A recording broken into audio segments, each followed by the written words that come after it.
I have explained you regarding what you mean by macro cells, megacells, and intellectual property. We have also seen an example of a processor for wireless communication, how different IPs from a third party vendor can be utilized to manufacture the final integrated circuit. In today's class, I will be explaining you the steps with respect to semi-custom design. As shown in this figure, I have a design flow for the semi-custom design. So I will start with the first step, that is design capture. As shown in this figure, the design capture enters the design into the ASIC design system. A variety of methods can be used to do so, including schematic and block diagrams, hardware description language such as HDLs, which you people have used in the previous semester lab. You people have written some Verilog codes. So HDL is hardware descriptive language. There are two very important languages. One is VHDL and one more is Verilog. And more recently, we have some C derivatives such as System C. We can also use behavioral description languages followed by high level synthesis and imported intellectual property models. That is the first step. Then coming to the logic synthesis, that is the second step. These logic synthesis tools translate modules described using an HDL language into netlist. This step I am talking about, this step, logic synthesis step. So what they do, these tools translate module described using HDL language into a netlist.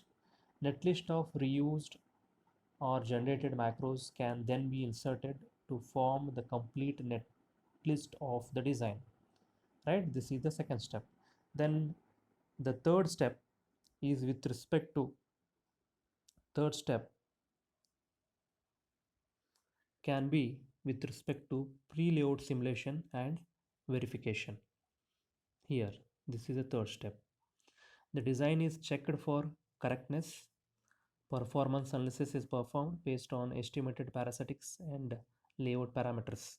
If the design is found to be non-functional, extra iterations over the design capture or the logic synthesis are necessary.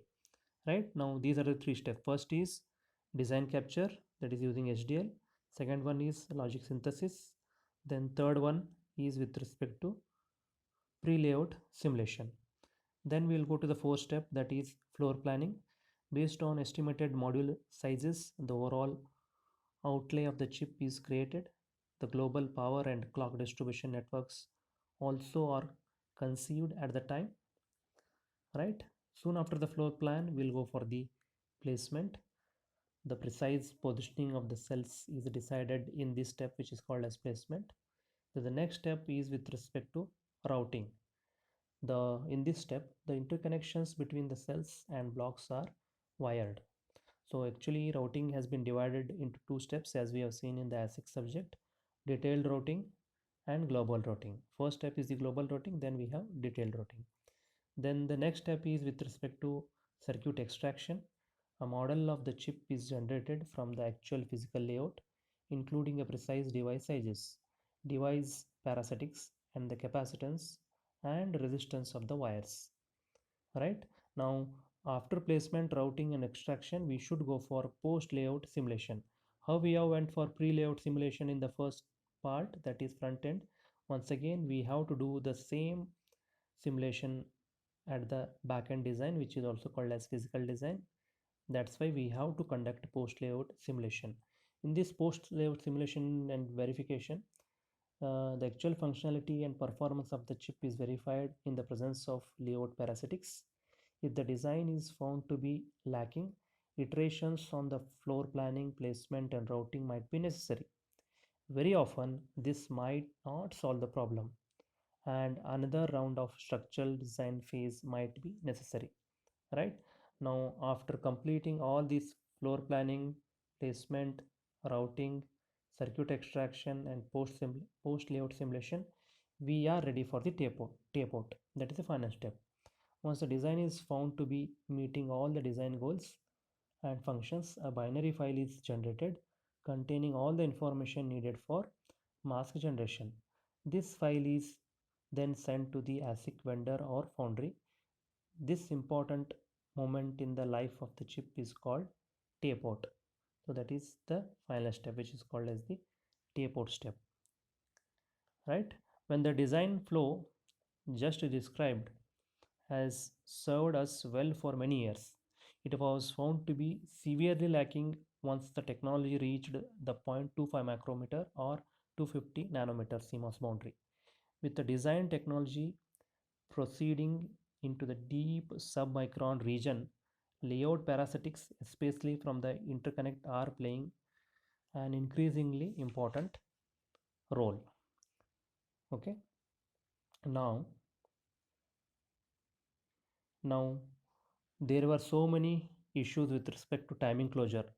Now one common answer to such question once we enter into submicron was to create a tight integration between the logic and the physical design process. Right, that is the solution. If the logic synthesis tool, for example, also performs some part of placement or directs the placement, more precise estimates of the layout parameters can be obtained. As shown in this figure, which is present in this particular slide, shows an example of a design environment that merges RTL synthesis, right, with first order placement and routing. So RTL synthesis has been merged with the physical design. The resulting netlist is then fed into an optimization tool that performs the detailed placement and routing while guaranteeing the timing constraints are met. While this approach has shown to be quite successful in reducing the number of design iterations, it throws quite a challenge at the design tool developers. With the number of parasitic effects increasing with every round of technology scaling, the design optimization process that must take all this into account becomes exponentially complex as well. Right? Now, after seeing these two methods, we'll see what we mean by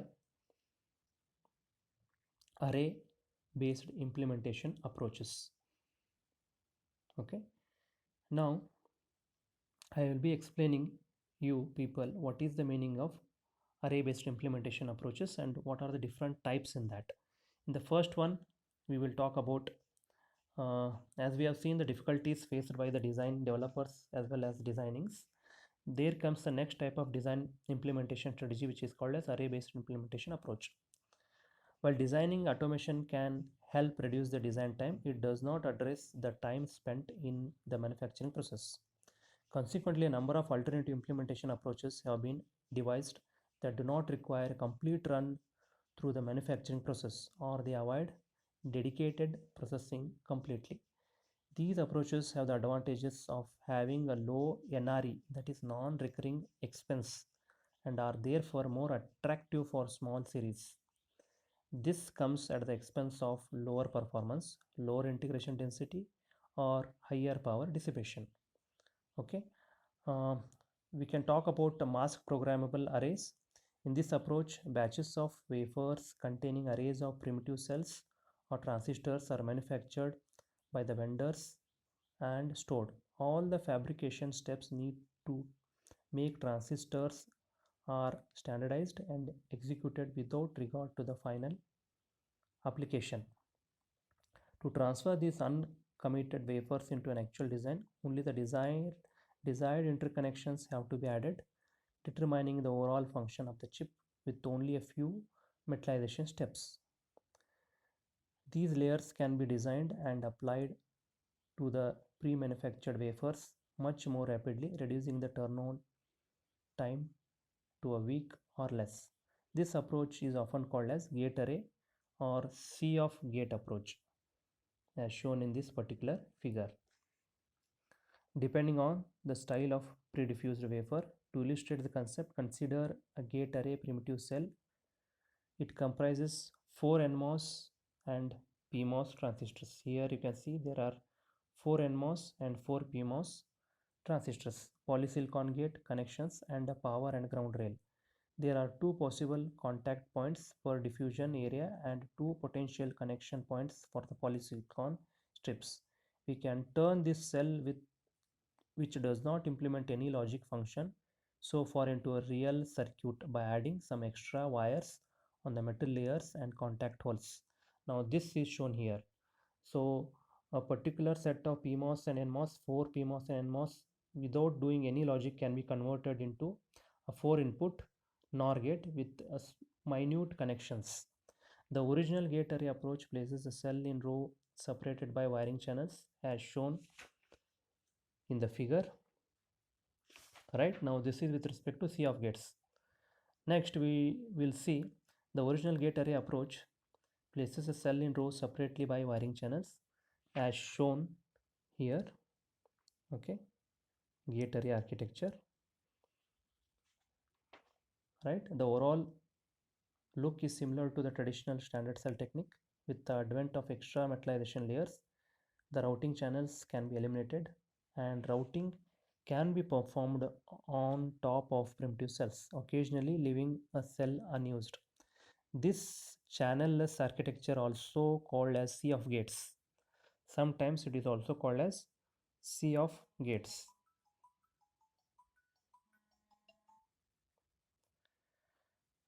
This channelless architecture, also called as C of gates, yields an increased density and makes it possible to achieve integration level of millions of gates on a single die. Another advantage of the C of gate approach is that it customizes the contact layer between metal 1, diffusion, or polysilicon, in contrast to the standard gate array approach where the contacts are predefined. This extra flexibility leads to further reduction in cell sizes. Okay, now for example, as shown in the previous figure, here this is well suited for the realization of 4 input gates, but it wastes devices when implementing 2 input gates because we have 4 gates fixed. If even though if you want 2 input gate, we are going to waste the additional gates, right? Multiple cells are needed when implementing a flip-flop, right? A number of alternative cell structure can be developed as shown here. Okay, C of gate cells using oxide isolation between gates. In one approach, each cell containing a limited number of transistors, 4 to 8, the gate are isolated by means of oxide isolation. The dog bone terminations on the polygates allow for denser routing. A second approach provides long row of transistors. This is a second approach, long row of transistors. Okay, all sharing the same diffusion area. In this architecture, it is necessary to electrically turn off some devices to provide isolation between neighboring gates by tying NMOS and PMOS transistors to ground and VDD, respectively. This technique is called gate isolation. This approach wastes a number of transistors to provide the isolation but provides an overall higher transistor density. Okay, now we'll see one real-time example how it looks. Gate of array die microphotograph LEA 300K. It is courtesy from LSI, large scale integration logic. It is an example of C of gate implementation as shown in this figure. The array has a maximum capacity of 300k gates, 300,000 gates, and is implemented in a 0.6 micrometer CMOS technology. The upper left part of the array implements a memory subsystem which results in a regular modular layout. The rest of the array implements random logic. Okay, now I will stop the video here only. Next we will be discussing what do you mean by pre-wired arrays. The right ones are fuse based FPGAs, non-volatile FPGAs, the volatile or RAM based FPGAs, programmable logic devices, and so on. I hope all of you are going through my videos as well as the PDF of module 1 which I have shared long back in the group. Please keep on reading. Thank you.